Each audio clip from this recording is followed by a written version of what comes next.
Three men are starting their new year behind bars after allegedly stealing copper cable from underneath an Omaha bridge. According to an Omaha police report, the men were spotted early yesterday morning at the Blondo Street Bridge at 117th Street. A CenturyLink employee saw them on security camera with ladders and cutting tools. When officers arrived, they noticed one of the men on a ladder using a reciprocating saw to cut pipes under the bridge.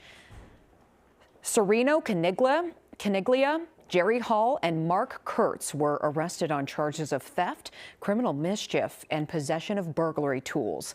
The incident caused several outages for CenturyLink customers and resulted in an estimated $100,000 in damage.